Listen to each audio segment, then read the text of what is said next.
తిరుమలకు సప్లై అయ్యే నెయ్యి వ్యవహారంలో కార్టెల్ మాదిరిగా ఏర్పడి దేవుడి సొమ్ము కొలగొడుతున్నారని మాజీ సీఎం జగన్ ఆరోపించారు. అమాంతం రేటు పెంచేసి దోచుకుంటున్నారన్నారు. జగన్ కామెంట్స్ కు ఏపీ సీఎం చంద్రబాబు కౌంటర్ ఇచ్చారు. దేవుడి సేవలు అపవిత్రం చేసిన చరిత్ర ఎవరితో అందరికీ తెలుసన్నారు. పద్ధతిగా రాజకీయం చేయాలని అసెంబ్లీలో చర్చకొస్తే నెయ్యి అంశాన్ని పక్కదారి పట్టిస్తారని మండిపడ్డారు.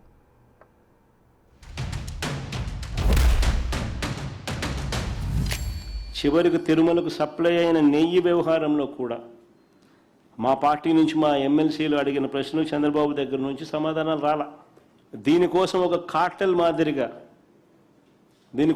కార్టెల్ మాదిరిగా ఏర్పడి దేవుడు సొమ్మును కొల్లగొడతా ఉన్నారు.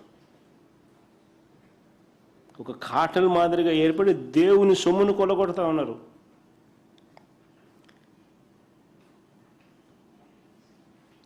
ఒక్కసారి ఈ స్కామ్ చూస్తే ప్రభుత్వం ఏర్పడిన తర్వాత 2024 ఆగస్టు వరకు తిరుమలకు సప్లై అయిన రేటు ధర 351.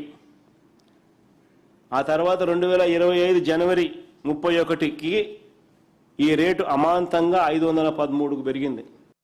కల్తీ నెయ్యి దేవుని సేవలన్నీ అపవిత్రం చేశారు. నేను ఒకటే చెప్తున్నాను, రాజకీయాల్లో ఉండే ఏ వ్యక్తి అయినా సరే ఒక పద్ధతి ప్రకారం పనిచేయాలి.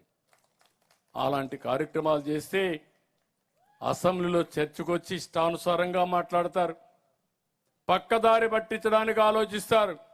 కడాన ఈరోజు సుప్రీంకోర్టుకు పోయి ఎవరూ మాట్లాడకూడదంట. కల్తీ లడ్డుకు కారణమయ్యి కల్తీ నెయ్యి కొని అపవిత్రం చేసి ఇప్పుడు ఎవరూ మాట్లాడకూడదంటే దొంగ తప్పించుకోవాలనే ఉద్దేశం తప్ప ఏమన్నా ఉందా అని మిమ్మల్ని అడుగుతున్నా. ఇప్పుడు కూడా మీరు ఆలోచిస్తారు, ఇంకా అలాంటి వాళ్ళు రాజకీయాలకు ఉండడానికి అర్హత ఉందా అని మిమ్మల్ని అడుగుతున్నా. ఎందుకు మీరు మాట్లాడరని మిమ్మల్ని అడుగుతున్నా. మంచి చెడుల్ని విశ్లేషించే శక్తి మనకు లేదా అని అడుగుతున్నా. మంచి శాశ్వతంగా జరగాలంటే చెడుని మాట్లాడాలి, చెడును ఖండించాలి, చెడును ఎప్పుడు గ్రహించాలి.